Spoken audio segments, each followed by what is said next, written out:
Welcome to the Ayn Rand Fan Club. I'm Scott Schiff along with William Swig. William, how's it going?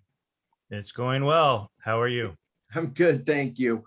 Well, we are very glad to welcome Professor Richard Ebeling, who is the BB&T Distinguished Professor of Ethics and Free Enterprise Leadership at the Citadel Military College.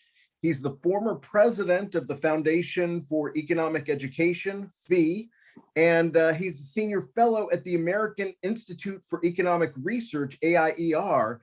He's also authored several books, including In Defense of Capitalism. Richard, thank you so much for joining us today. It's my pleasure. Happy to be with you. Great.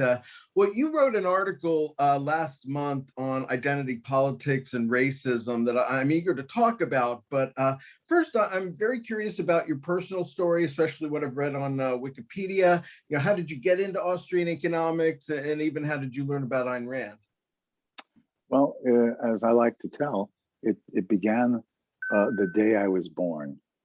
The doctor picked me up by my little feet, turned me upside down, slapped my tiny butt, and I shouted out. And I realized that this was a violation of the rights to my person. How dare he slap me around without my permission?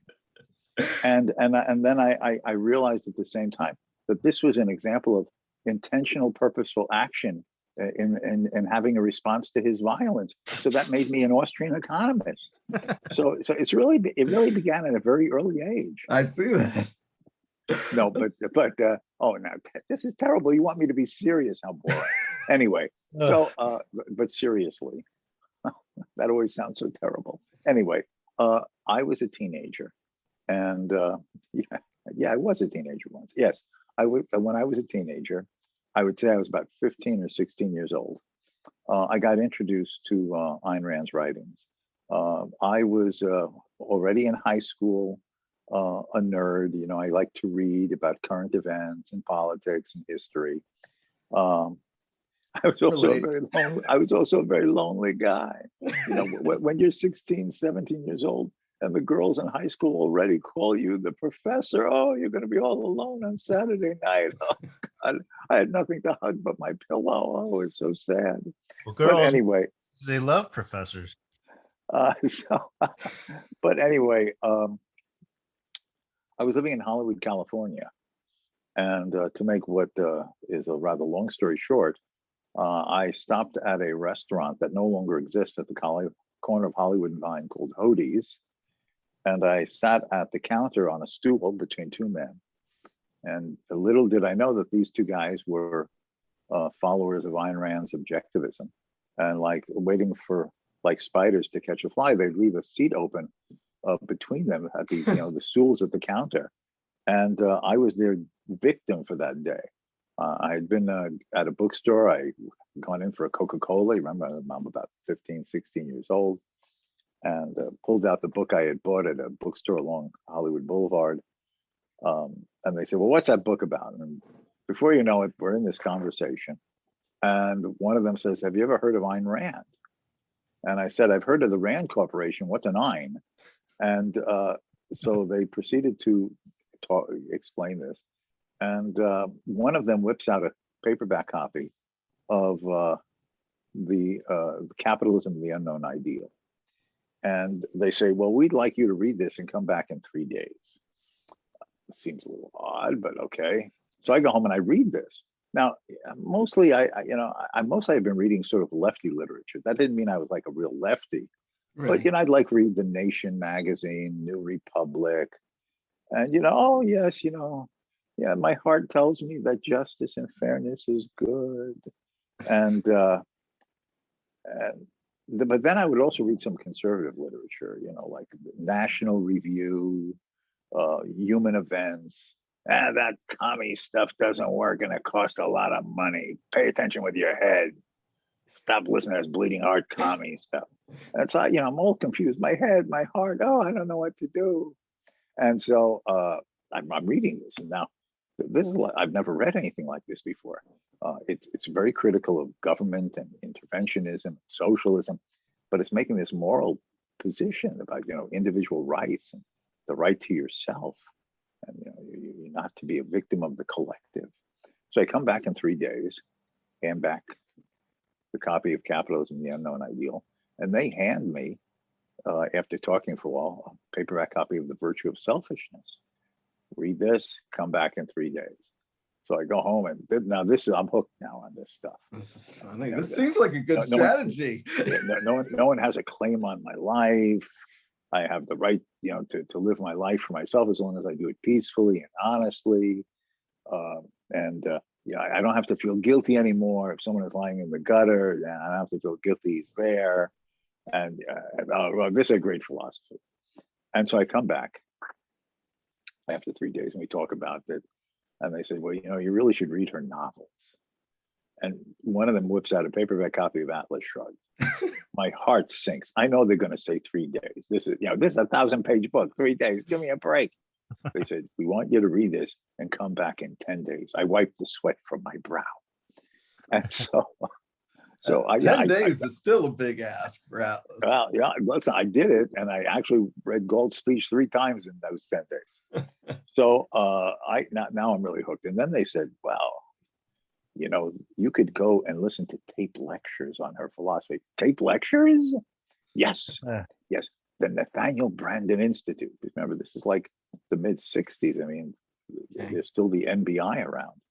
And so, yes, every week they have these lectures in an office at a building at the corner of Hollywood and Highland Avenue. Hollywood Boulevard and Highland Avenue. Oh, okay. So I started attending those, and they would tape lectures by Ayn Rand, Nathaniel Branden, Barbara Branden, others. Anyway, so you listen to these lectures, and since they weren't taped, they give you like a break in between. Midway, get a cup of coffee, go to the restroom, and so there was this array of books on this bookshelf. Books. Recommended by Ayn Rand and the Nathaniel Branden Institute. And so what do I discover there? Henry Hazlitt, Ludwig von Mises, Herbert Spencer, William Graham Sumner, Isabel Patterson's God of the Machine, so on and so on. And they even had, I think, some copies of The Freeman, which used to be the magazine put out by the Foundation for Economic Education.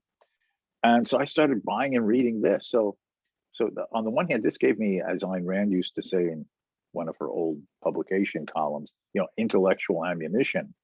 But I came to like just economics for itself. I mean, this was fascinating. Order without design. Adam Smith's invisible hand. You don't need government to command and control, but that there can be order, coordination, and pattern of peaceful interaction between people without the government planning or intervention or regulatory direction of things. So I just found this fascinating. I suppose like an astronomer, studying the heavens and sees how the planets and everything sort of have these motions and patterns and structures. I came to find economics interesting that way. So by the time I graduated from high school, I knew I wanted to go to college and major in economics. So that's what I followed. And I should mention also one other thing. So when I was I think it was the Christmas of 1967. Remember, I was living in Hollywood, California. I decided to spend part of the Christmas holiday going to New York to see my grandmother. And so here I am in New York. And what is there still around? The Nathaniel Branden Institute, located in the basement of the Empire State Building. Right. Some used to like to say the foundation of capitalism in the basement of the Empire State Building. And so I attended several lectures there. I met Ayn Rand. They had a social night with social dancing and music and stuff. And she was there, and she was dressed in a red denim outfit like a railway conductor with a little railway cap. And her husband, Frank O'Connor, was there. And for those old enough to remember what this means, a Nehru suit with beads. This was like a suit from like Nehru, the Prime Minister of India, with beads. I have no idea what all these symbolisms meant, but they actually danced together, and a group of us, obviously went up to her, spontaneously, and she very kindly, generously spent half an hour, 45 minutes just chatting with us, answering our questions. That's And great. and those of maybe who the listeners who read description of Ayn Rand, she would look right at you, dark eyes, like penetrating at you. It's true. I mean, her eyes never wavered. Normally, if you're in conversation, whether you're listening, especially if you're talking, your eyes move here, move there. Now, her eyes just stayed right on you with either question or answer. But she was gracious. She was patient.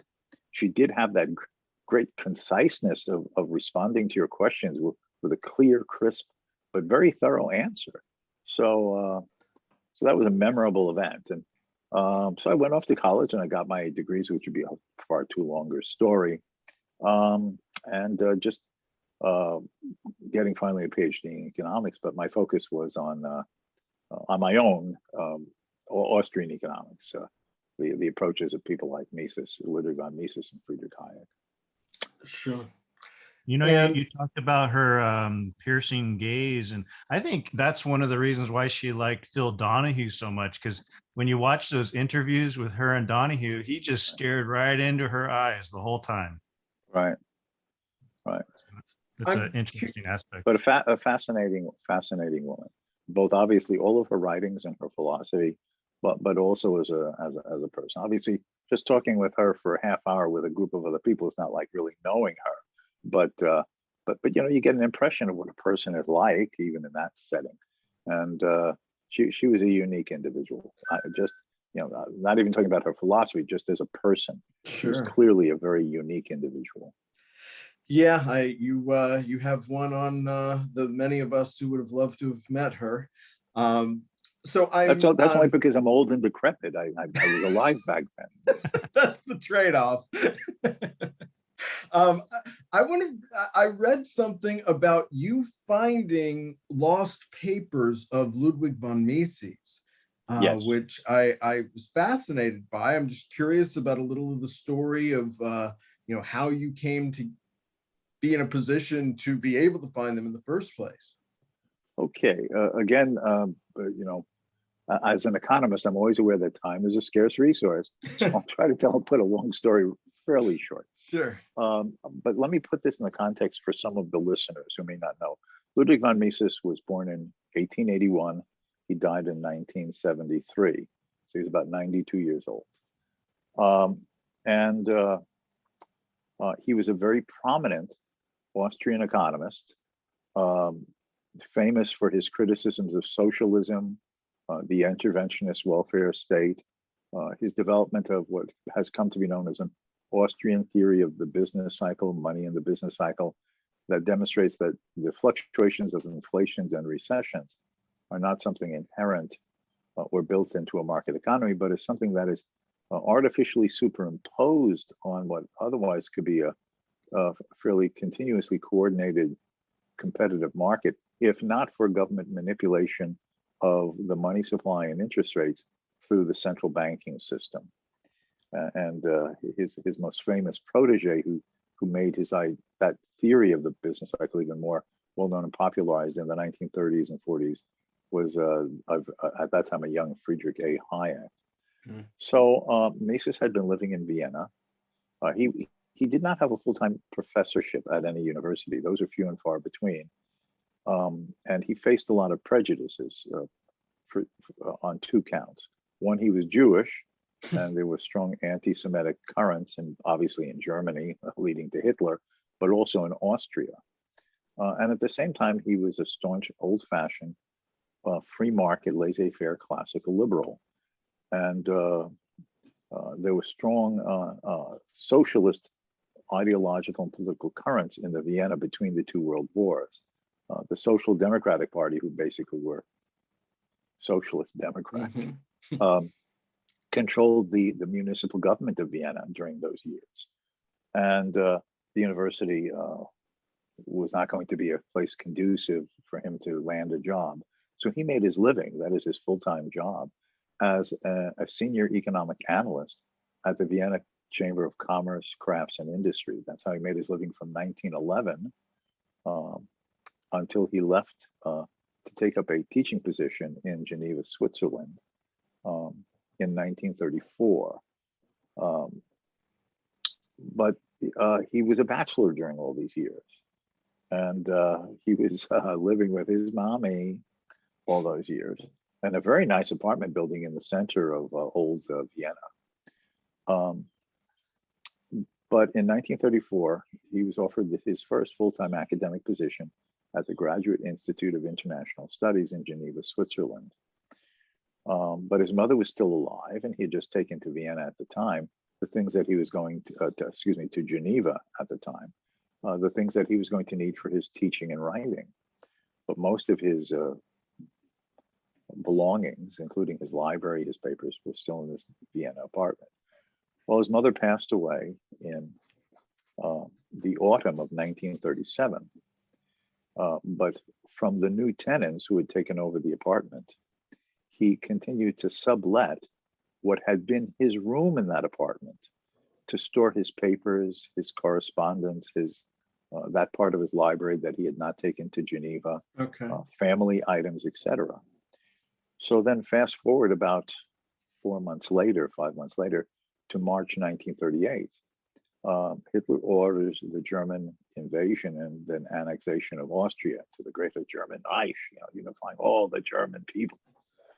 Now, fortunately, Mises was in Switzerland, but shortly after the takeover of Austria, after March 11th, 1938, when the Germans crossed the border, the Gestapo came looking for him.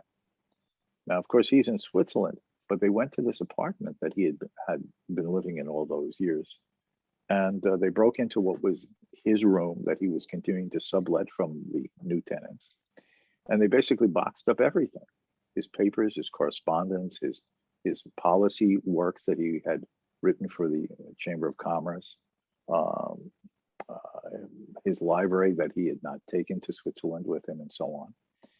And a year later, he sent out a letter of information to his friends throughout Europe, explaining what the Nazis had done, and that he had asked a couple of lawyers in Vienna to intercede on his behalf to try to get his papers and possessions back, but that all they were told from the Nazis was that they have no idea where they are.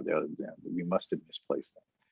Now, I came to know Ludwig von Mises' widow, Margaret von Mises, fairly well beginning in the second half of the 1970s in New York. Murray Rothbard, a well-known Austrian libertarian economist, had introduced me to her, and I started going over to what had been their apartment at 777 West End Avenue in New York City for years after that, about once a month, to have tea with Margaret Mises until I myself moved out of New York permanently. But she told me that as far as Mises was concerned, she thought that all of his possessions, his papers, his correspondence, his scholarly works, his library, et cetera, that they had been destroyed. Either the Nazis had destroyed them, which would not have been too unusual.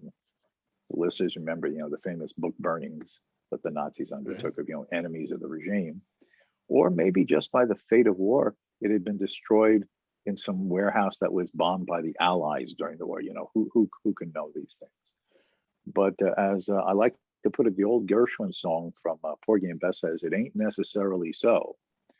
So the fact is that the Nazis had taken his papers and ended up storing them in a small town in what today is the Bohemian region of the Czech Republic, along with what came to be all of the other looted and robbed papers and collections and archives that they plundered as they then proceeded throughout the war to conquer one country after another.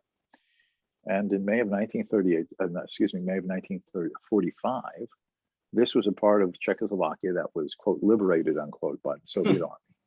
And when they reached this town and they fanned out to the railway station, they found 24 railway boxcars.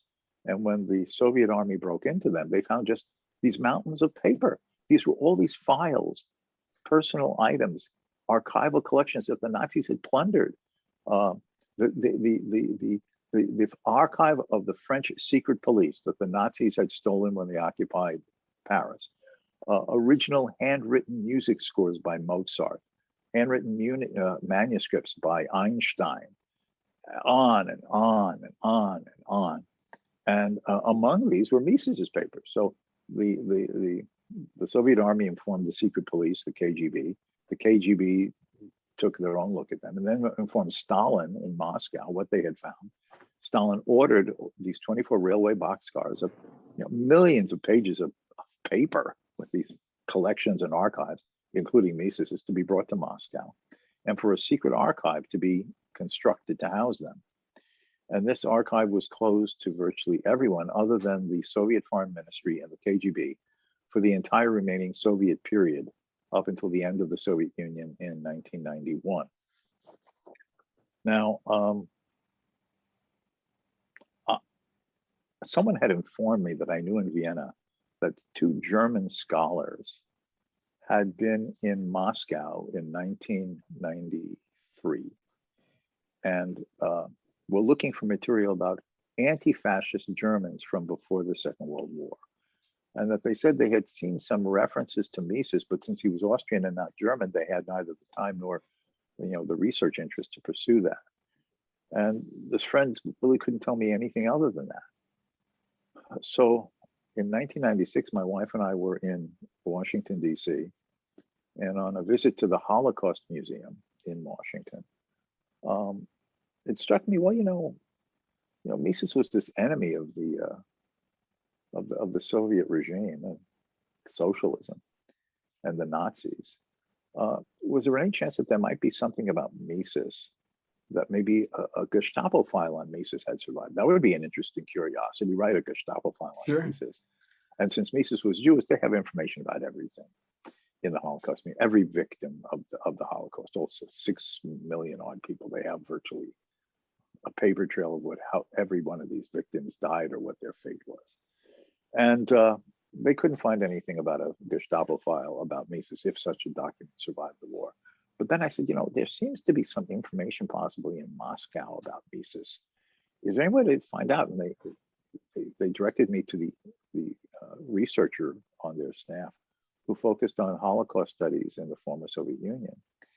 And he said, it's a strange coincidence. I just received the index to the papers in a formerly secret archive that carries foreign documents. And so we're going through this, spiral binder, we come finally then to item number 623, Ludwig Mises. But that's all that's there. And so what's there in this archive, this secret, formerly secret archive? And I should mention, my wife is Russian. We had met in Moscow in the early 1990s. And she has her PhD from Moscow State University, advanced degree in history and political science. She was, for many years, a senior researcher at the Soviet Academy of Sciences. So she knows how their archival systems work. If it's called a file, it's 5,000 pages of material or less.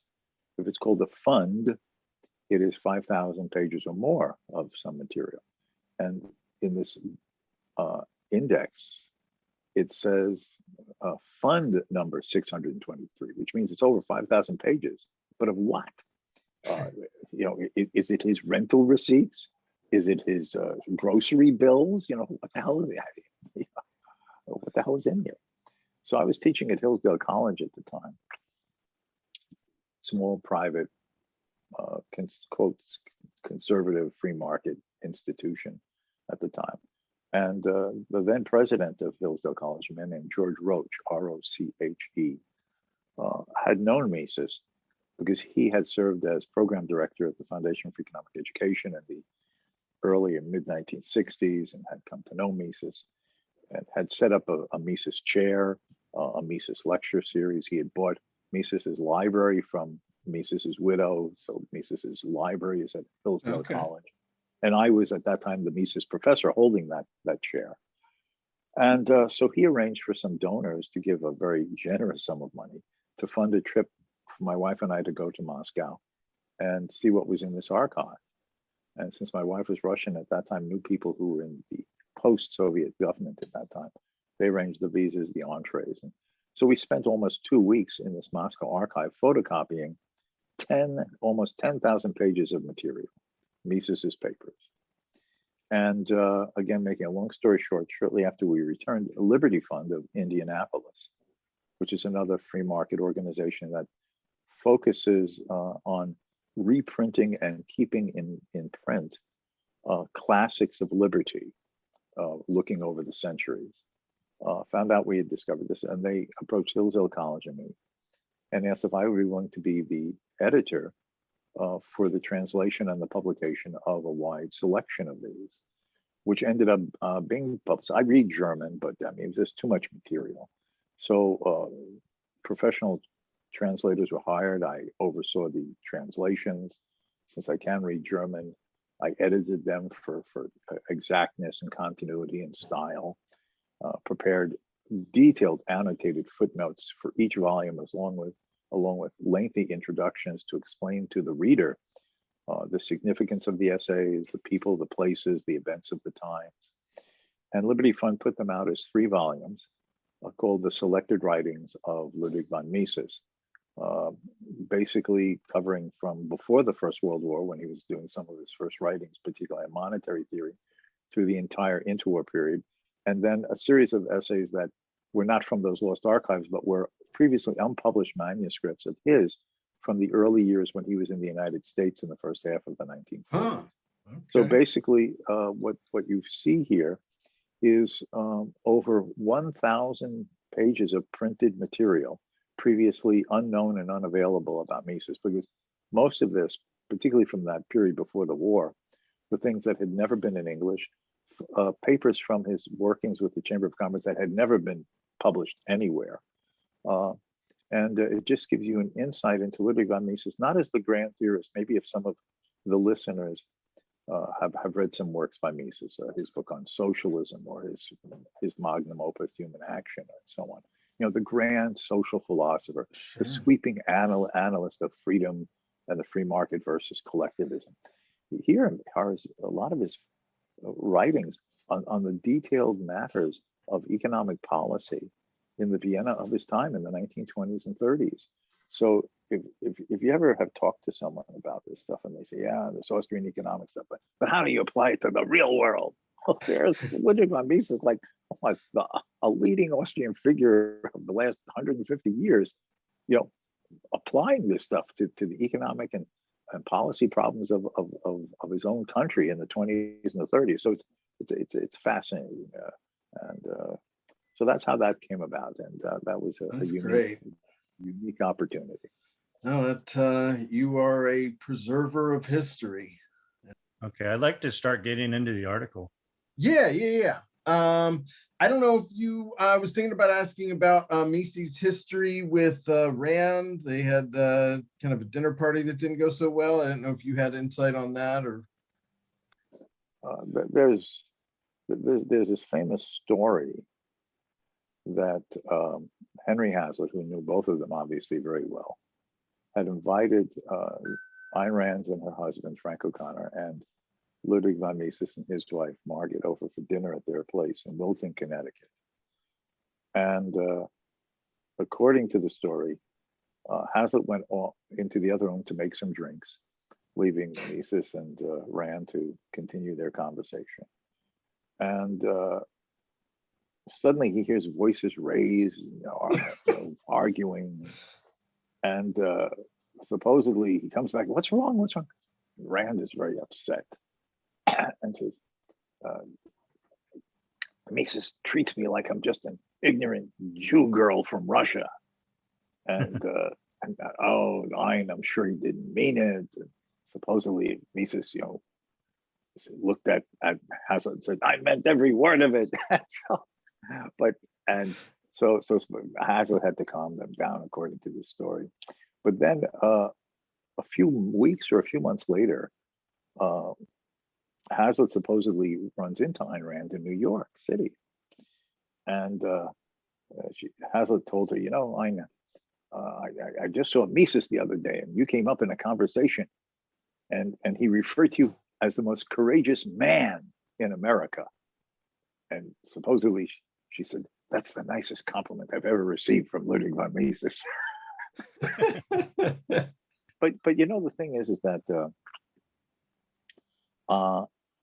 clearly, of all the contemporary economists of her own time, the one that she had the most admiration and respect for in terms of referencing his books and suggesting that her readers follow up to have a good understanding about economics and the free market, she invariably always was referencing Ludwig von Mises's books. So she thought very highly of him, even if she didn't agree with many of his broader philosophical premises. And it's also the case that from things that I've heard, that Mises truly was very respectful of her, thinking that Atlas Shrugged was truly a great and rare novel defending the philosophy of the capitalist system. That's great.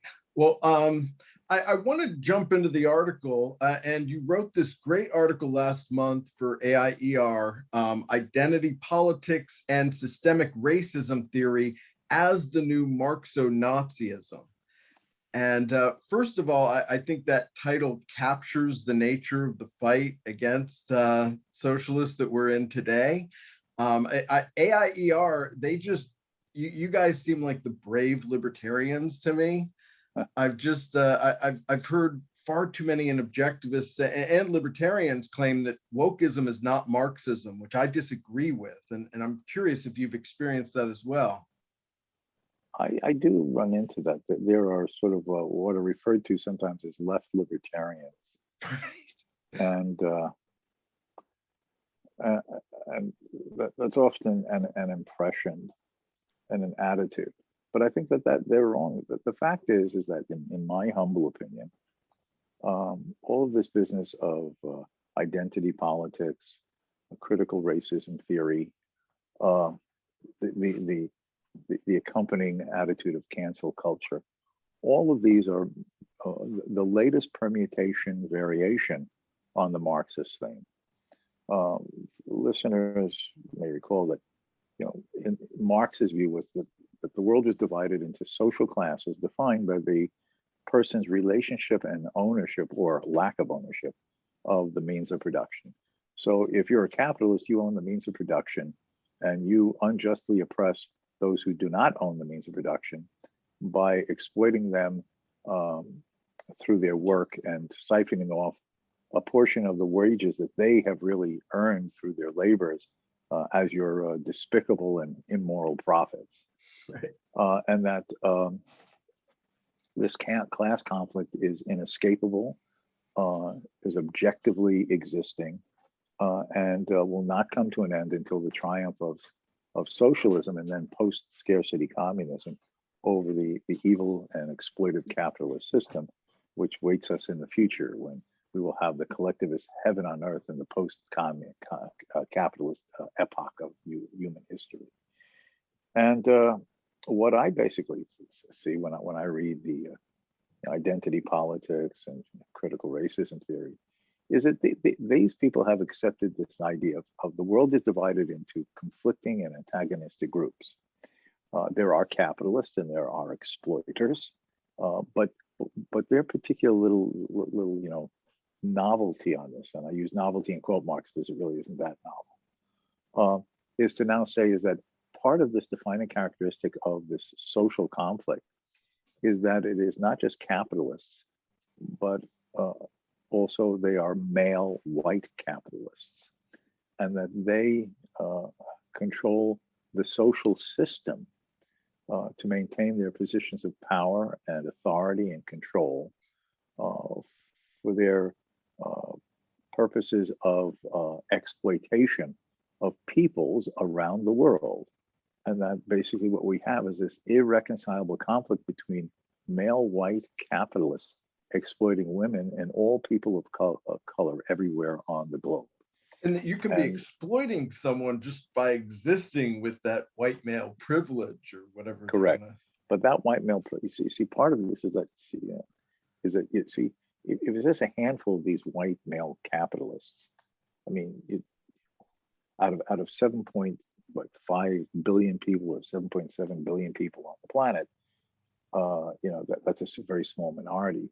So what they've needed to sustain their support and ability to do this is that they've given privileges to all other, especially male, but all other white people, and that therefore you have these white people who sit at the table of the capitalist white males, and all those who are not people of color, that is white people, have benefited indirectly through the sustaining of a system that only survives by oppressing women and those who are not genetically white.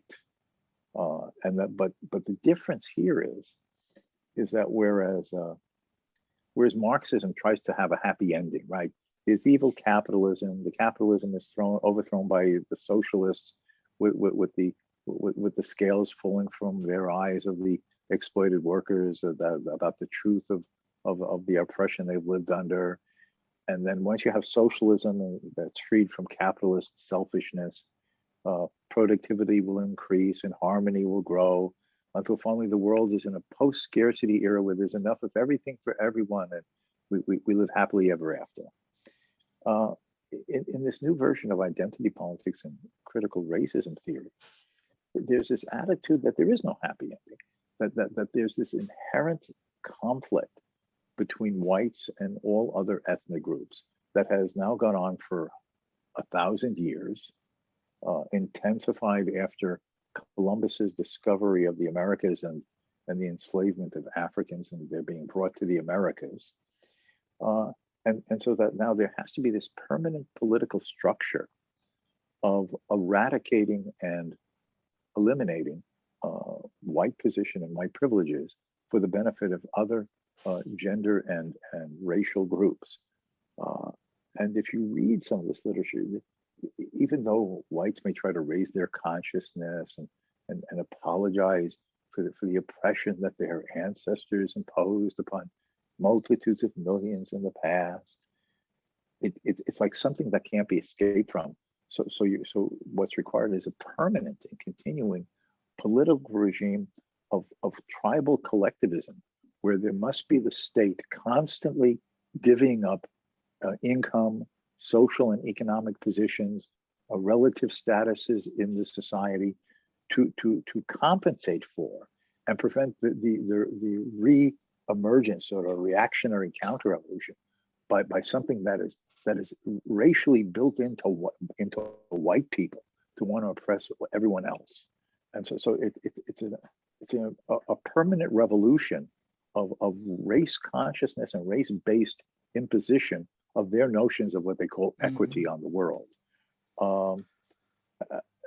And for this reason, since like they view these racial attitudes and characters as sort of endemic to the society, what it is, it's a Marxo-Nazism, in that it's a class conflict based upon race and gender. Absolutely. And just like the Nazis, talked about, it's in the blood, it's in the blood, it's in your race, it's in your skin color. And that just as it was necessary to eradicate Jews, right, in Nazi traditional ideology, as the minority that are the vermin exploiting, the good Germans and all others, there's this minority of white people, in the context of the global population, and they are the potentially continuous exploiters and violators of the rest of humanity, and that they must be controlled and harnessed and punished for all the evil that they've done. Now, that they haven't called for the eradication of white people the way the Nazis called for the final solution to the Jews of Europe, but give them time. Yeah, you have to be aware of, seeing patterns and trends. That's the same thing we've been seeing. They've turned, class-based warfare into identity politics-based warfare. Yes.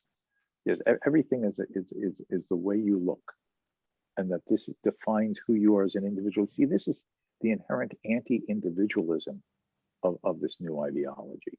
You are not an individual, no matter what you look like, whether you're white or brown or black or green, purple, orange, maroon, whatever your color. This defines you. It defines who you are, what your position and status is in society, and your sense of belonging and allegiance, and who you have to view as the enemy. So the individual disappears. He is submerged within this collective tribalism from which there is no escape. This defines you and will determine your life fate. It is radically anti-individualist. It's a denial of the person as a unique and special, thinking and valuing and choosing individual. So we have these terms, Marxo-Nazism, which I first heard in your article. I'd never heard of it framed that way. But I also am thinking of terms like cultural Marxism and even democratic socialism. These all seem to be applications of old political ideologies, specifically Nazism and communism, and their applications to our current situation in America or the West. I'm trying to get at the difference. Like, what is the difference now? I think it seems to me that the modern day leftists, they're trying to change the culture without too much governmental action. It's mostly cultural action. They're like invading the cultural institutions, educational institutions, and trying to convert society from within society. And Nazis and commies would take over the government and then implement force from above. But it seems like the new left is implementing the force from within, from below, and just turning us. They're achieving the same ends that they want, total domination and socialization, but they're doing it from a grassroots effort. Well, you are right, but I would only suggest that this is a propagandizing tool and a culturally manipulating method that has also its roots in the earlier Marxist and socialist experience. Before you can bring about political change of any sort, there has to be a sort of underlying climate of opinion and ideas in a society, or at least among a sufficiently large minority that could serve as a base for political force and change, for either good or bad. And if you go back, I mean, since the mid-19th century, the Marxists and socialists in general were extremely effective in trying to influence the climate of opinion through the old newspapers of the time, through propagandizing in various social forums about the nature of the class conflict between the workers and the capitalists, the need for social justice, their challenging of relative income earned in the market as instances of that exploitation. That there is even the terminology that's even in the tax code, unearned income. What is unearned income? It's a linguistic and rhetorical trick of saying that if you haven't earned it at working at a factory, in a factory at a machine, and you've just been sitting at a desk, in an office above the shop floor, that's unearned income. In other words, the capitalist who's sitting with his feet on the desk, his big cigar in his mouth, siphoning off part of the productive wealth that others have produced in the society. That's unearned income. These are the linguistic tricks that they played and been very successful with this.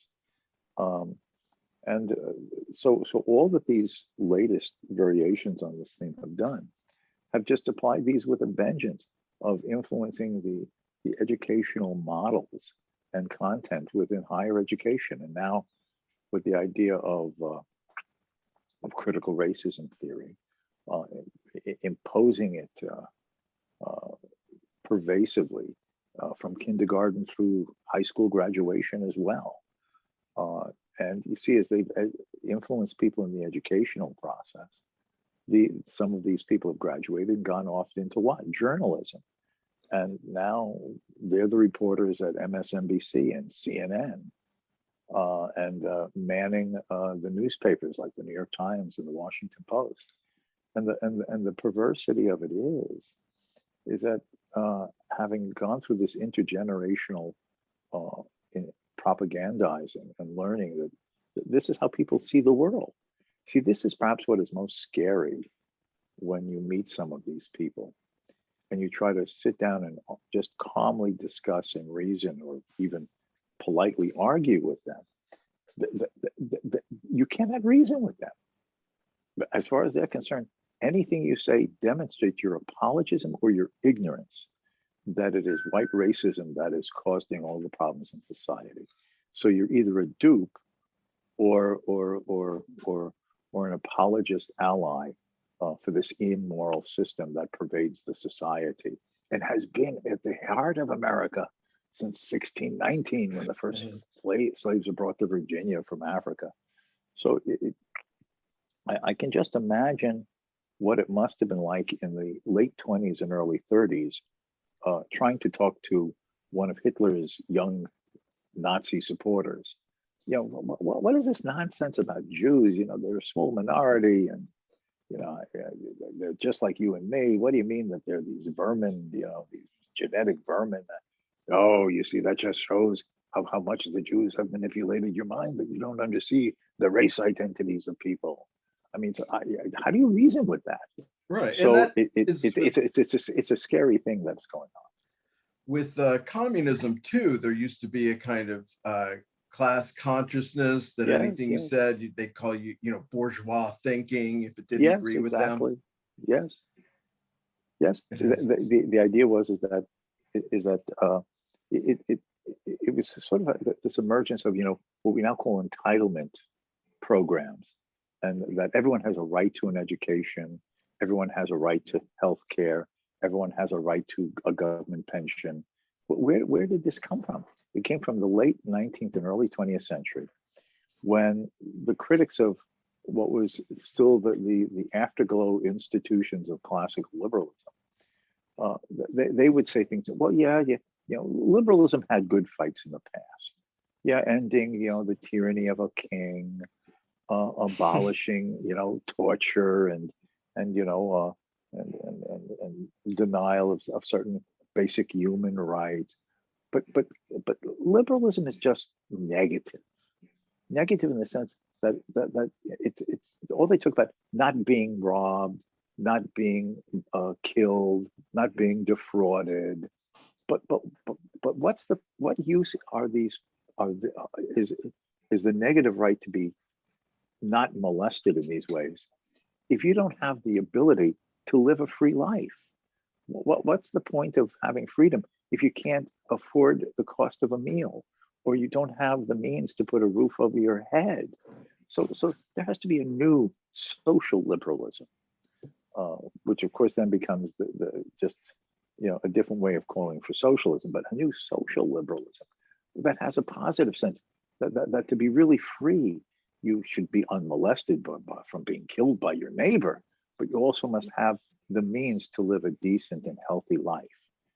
And therefore you start seeing the idea that everyone surely has a right to health care, a job, a living wage, a decent retirement, et cetera, et cetera.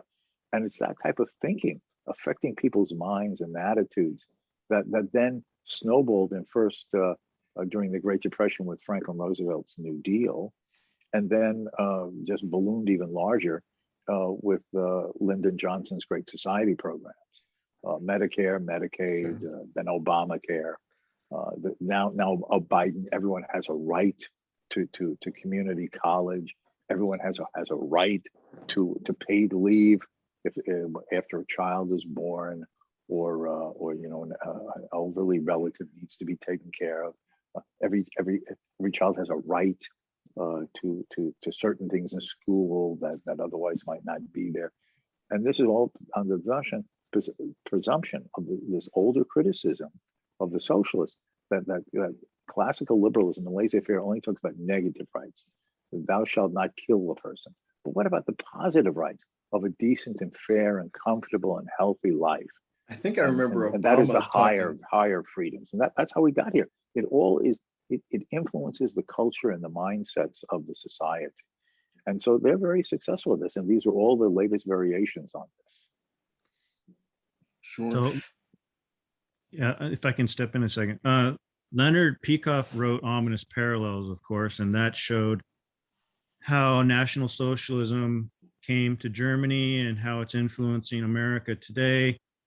Can you recommend any books that show how communism came to Russia and how it's influencing America today? Because one of the aspects of your article, which I thought was great, is that you show that there's this blending of Nazism and communism in America today. So I'm curious, is there a book like Ominous Parallels, but the Soviet Russia version? Yeah, I would recommend several books. One, probably the better ones, are by a now passed away former professor at Harvard named Richard Pipes. He was originally from Poland, a Jew. He had to escape with his family shortly after the Nazis invaded Poland in 1939. Came to the United States as a boy.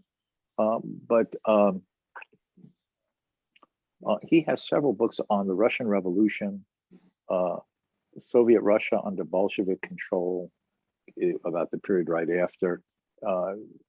He has sort of a little book on communism. Almost any of his books would be very good on this. I'm trying to think of some others. You see, the Russian case was every case has its historical uniqueness, right? History just doesn't, like, carbon copy repeat itself or get replicated any place.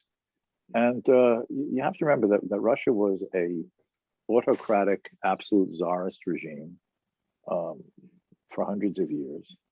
And in the late 19th century, when the socialist movement came to Russia, theirs ended up being an idea that, there's censorship, there's, if you have these radical monarchical ideas, they send you off to Siberia, that the system cannot be changed other than by terror and an underground organizing, which is how Lenin, you see, Vladimir Lenin, he had an older brother who ended up being executed, being part of an unsuccessful plot to try to assassinate the then Tsar of Russia. And so their setting was this idea of like a doctrinaire Marxism, with the idea that it can only come through violent revolution. That was different than what happened in Germany. And this ended up being a big conflict between these two branches of the Marxist socialist movement in the 19th and early 20th century, because the Germans had been banned in the late 19th century from running for election. They could be arrested for their radical views. But then that was loosened up. And so the Social Democratic German Party began winning seats in the German parliament, the Reichstag. So the beginning in the 1880s and particularly the 1890s and the first decade of the 20th century, obviously, before the First World War, the Social Democrats had concluded that they could achieve power not through the necessity of bullets, but through the power of the ballot box. And this drove a lot of the more, and I'm using it in the European sense, conservative political parties, including supporters of the German monarchy, nervous and crazy, because they were just winning through democratic elections, though all of their platform was not much different than what became the Bolsheviks in Russia, because they too said that while they want to do it peacefully and without murderous revolution, their end game is the same as their Russian cousins ideologically, and that is the nationalization of the means of production, the establishment of central planning, and government redistribution of wealth for economic equality. So you've had these different variations of means to achieve the same end. And so the Russian experience is unique because it created a closed-minded, secretive society approach to how you had to have revolution. What we see here in the West, including in the United States, are again variations of the German experience of the late 19th century, or what became in Great Britain what was known as the Fabian socialists, people like George Bernard Shaw, famous for Pygmalion, or what became the musical My Fair Lady with Rex Harrison and Julie, what's her name? Andrews. Just you wait, Henry Higgins. Yes, exactly. And she was also in Sound of Music. Julie, oh God, Andrews. Julie Andrews, Anyway, and Mary Poppins fame. But anyway, another Austrian story involving the Nazis. Yes, but the Germans and then the British socialists came to this idea that you first influence public opinion, change the way people think about the social order and the economic structure, and then you start eating away, not through violent revolution, but by piecemeal legislation. And that's how socialism came to be increasingly more influential in Great Britain in the late 19th and early decades of the 20th century. And it has been more the form in which it has had growing significance without an explicit labor or social, due to basically, particularly after the 1920s, the infiltration and the takeover of the Democratic Party by those who were sympathetic with or intentionally looking to a more socialist future for the United States. Your clarity on these issues is great. I'm curious if you've gotten any pushback from libertarians saying, "Oh, we've got to look at both sides. Always have to be equally bad." Yeah, there are those. I've heard comments, "Oh, you're just too extreme. You're not showing tolerant courtesy to some of these concerns." And listen, I'm a classical liberal, right, politically, which means I believe in individual rights, impartial rule of law, with favors and privileges for none. And that means I'm against racism. I'm against judging people by how they look or how they were born. Well, for all the reasons that Ayn Rand in her famous essay on racism said that it's a despicable form of collectivism. Right. You should judge individuals as individuals. The character of the content of their character, as the phrase goes. And I'm as shocked and opposed to and disapproving of all such collectivist and tribalist attitudes and belief systems that have existed in the past and continue to exist in our society today. But it's one thing to share that individualist spirit of how you should look upon and judge people. That's different from like trying to say, well, there must be a grain of truth in what these people are saying, because invariably the way they see those problems in society is through a particular pair of glasses, all of which distorts and tinges how they think it has come about, what they think its nature is, and what they think the solution is, all of which are in many fundamental ways wrong. There is no common ground with communists. There is no common ground with Nazis. There's no common ground with collectivists. It doesn't mean that you're rude or impolite or discourteous or cranky when talking to people as individuals. But ideologically and politically and philosophically, there is no compromise between individualism rightly understood and collectivism in its various forms. That's great. Can I ask real quick, can I ask you about Ayn Rand's definition of capitalism? She wrote that capitalism is a social system based on the recognition of individual rights, including property rights, in which all property is privately owned. Now, this is one aspect of objectivism that I take issue with. I think that there is a place for proper public property, public property that doesn't violate an individual's right to his property. So it would exclude something like eminent domain. Essentially, public property would be some individual giving his property to the government for public use. And it could be used for maybe roads or something like that.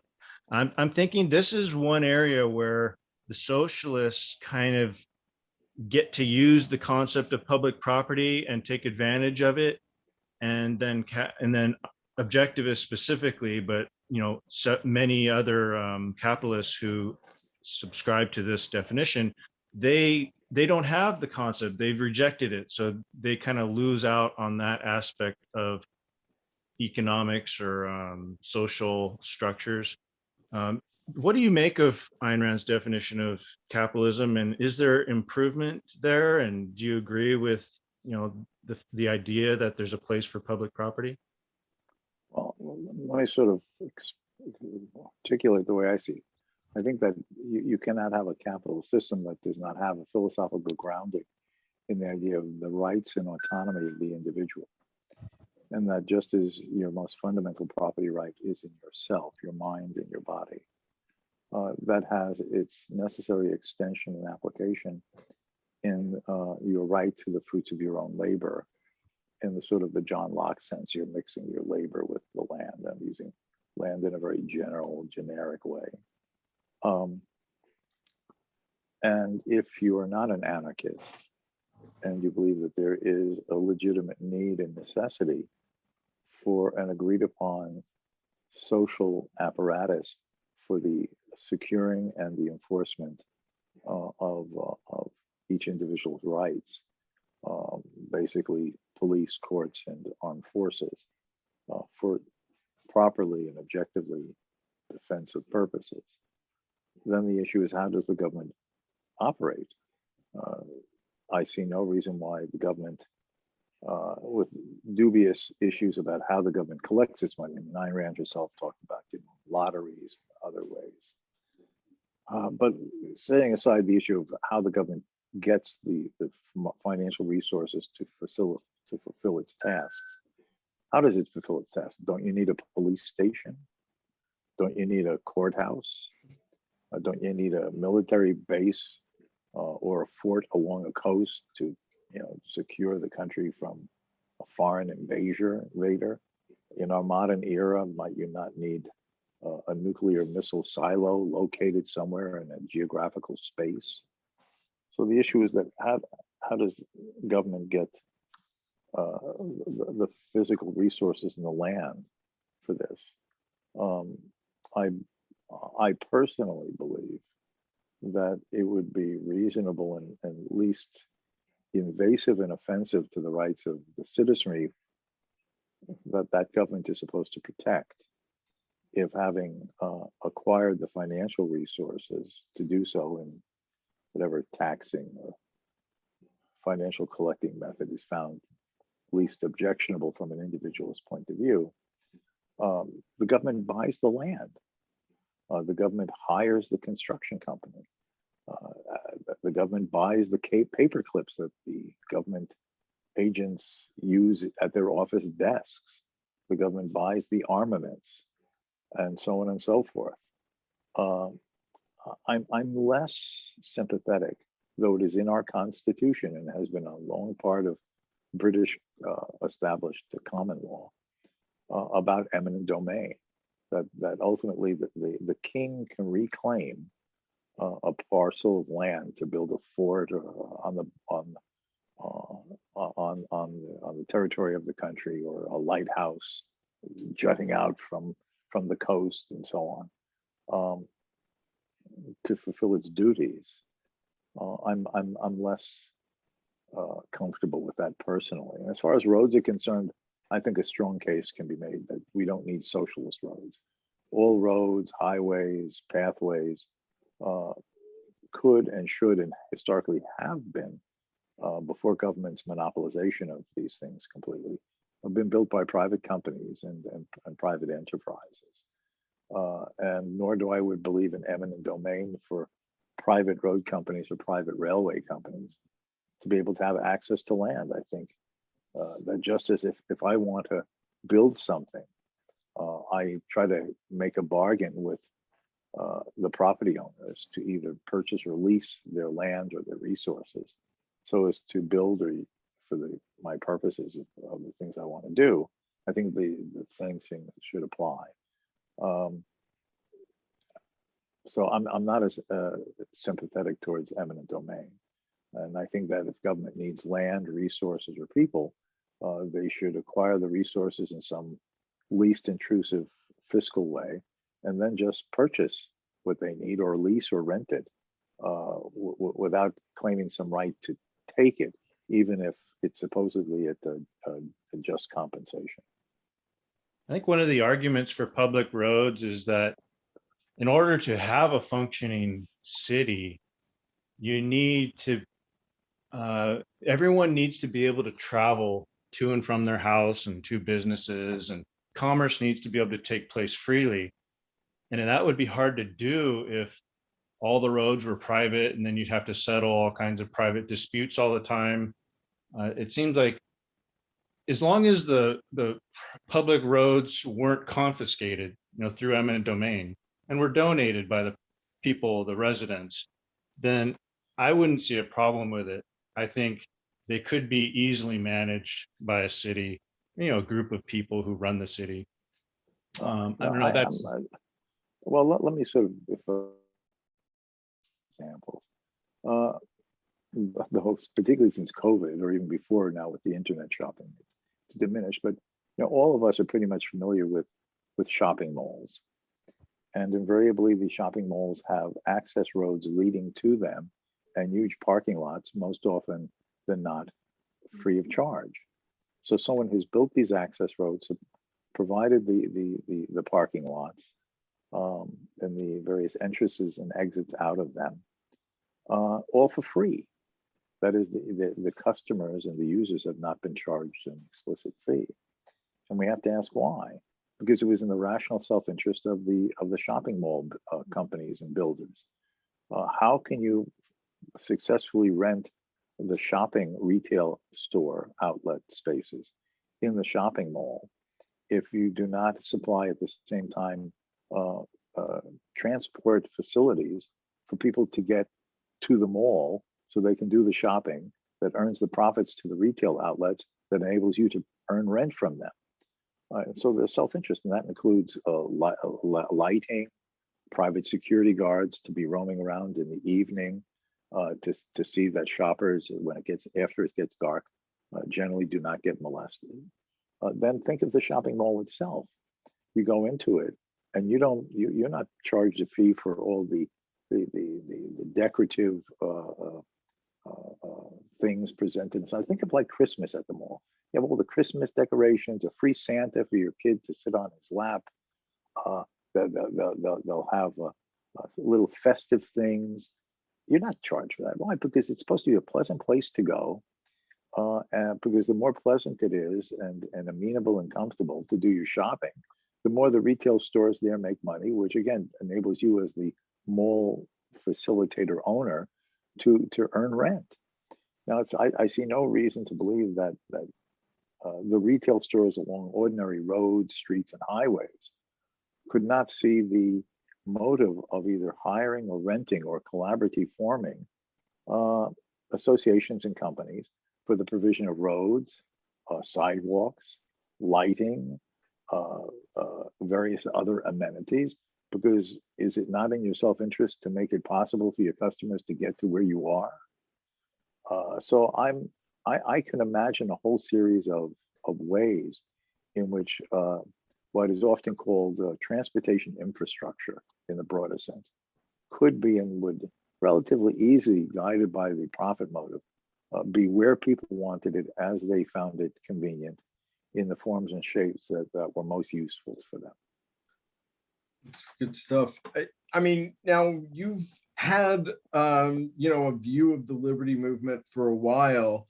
Just, I mean, the roads are a great discussion, but I'm just curious about what you think, what's gone right, what's gone wrong, and how do we start to win back some of the cultural institutions so, some of these debates about infrastructure, freedom we can be pushing the ball back in our direction. first of all, we have to realize that there is no central plan for liberty. And in fact, I once, a long time ago, wrote a piece about this. There is no central plan for liberty. The only way liberty can be won back and restored is for each of us who understand these ideas to be willing to bear a little bit of the shoulder of responsibility, whereas a little bit of the responsibility on our shoulders to help bring it about. Let me tell a story here. You mentioned that I was, for a period, the president of the Foundation for Economic Education. It was founded by a man named Leonard E. Reed in 1946. Mm-hmm. And as a young person, I myself went to a feast seminar when I was in my early 20s, I guess. And it was a great week at the Fee Mansion, which they then had in Irvington on Hudson in New York. I had a great time, but I remember only one lecture. And it was a lecture delivered by Leonard Reed himself. Off the library, they had a lecture hall. And so at one point in his lecture, Leonard Reed asked that the lights in the room be turned off. So now you're sitting in darkness. And he's at the front of the room, and he's holding an electric candle, and that has a dimmer switch on it. So he just begins to turn the dimmer switch, and all that was showing was like a little flicker of light. And he said, notice how even the small flicker in this dark room draws all of our attention. And then he turned the dimmer switch a little bit more, and the little light gets brighter. And he says, notice now, even with a little bit more brightness, you see pretty much me at the room and sort of shadows of people.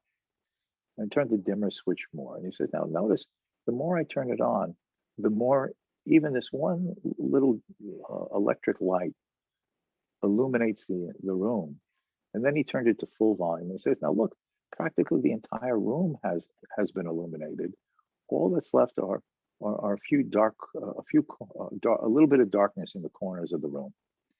And he said, each of us can be lights of liberty. Each of us, if we just take the time to learn and become informed, and through practice become articulate about the ideas and the principles of what he liked to call, quote, the freedom philosophy, unquote. Each of us can be a light for liberty.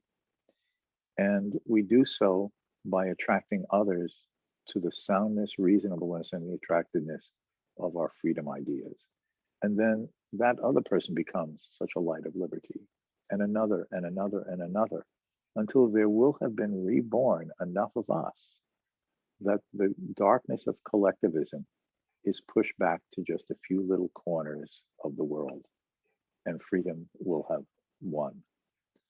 Now, I found that impressive as a little metaphor, a visual metaphor, and I still do. But it shows that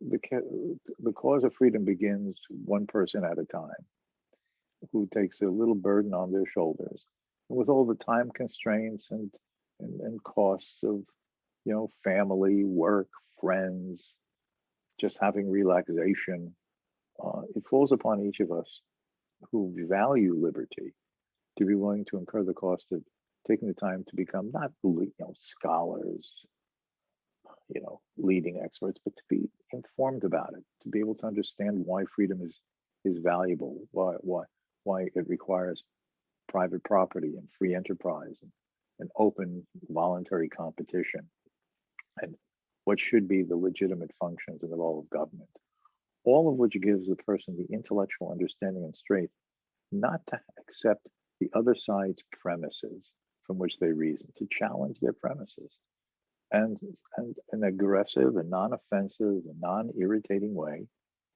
When opportunities arise, share these ideas with family members, friends, co-workers, person you meet on an airplane who you're sitting next to, and not in a rude or pushy way. I mean, things just happen and conversations start, and if an opportunity arises, take advantage of it. And slowly but surely, ideas will spread. I think it's important, in this article that I wrote about, there's no central plan for liberty. I I pointed out that when Karl Marx died in 1883, there was a funeral, but only about a dozen people showed up for the burial. So here's only half of her family members. Who would have thought in 1883, when he passed away and was put into the ground, that he and his ideas would have this momentous impact on world history in the 20th century? But the socialists knew intuitively that the way to win was to influence this climate of opinion, this culture, but that you only do it one person at a time. Persuade one other person to think like a socialist, another person to think like a socialist, another. And suddenly, instead of just a dozen people around Marx's gravesite, you have thousands, and then finally millions who in some way, shape, or form have been made sympathetic to or actually understand and consider it good for these ideas to prevail in society. We have to practice the individualism that we preach and do it one mind at a time. I was thinking maybe we could go out two at a time and just leave a bar stool open in between us as a plan. That worked too. It worked for me. That worked too. Well, this is great. I want to thank you so much for joining us today. We're going to put a link to that article we talked about and liked so much. I know you are still with AIER. That's a place for your articles. Amazon, I'm sure, is Defense of Capitalism's available. Any other? Yes, my most recent book, which came out in the about 2 years ago now, is called For a New Liberalism. And that's available in a reasonably priced paperback from Amazon. I think there's an ebook edition available from Amazon as well. And of course, when I say for a new liberalism, I mean a restoration and a refinement of classical liberalism, the political and economic philosophy of individual rights, individual liberty, private property, free markets, rule of law, and limited government. And I try to explain these ideas, defend these ideas, and explain their historical context. That's great. Any final thoughts, William? Yeah, I just want to thank you, Richard, for coming on the show. And I really appreciate your humor and your clarity and just the way you convey your ideas. I think you were talking about, we need to get out there and spread the light. I think you're doing that. And we should all learn a lesson from your example. So I thank you very much. And I hope to talk to you again sometime. Anytime. It was my pleasure. Have a good day. Great. Thank you so much. Well, this is the Ayn Rand Fan Club. I'm Scott Schiff along with William Swig, and we will see you next time.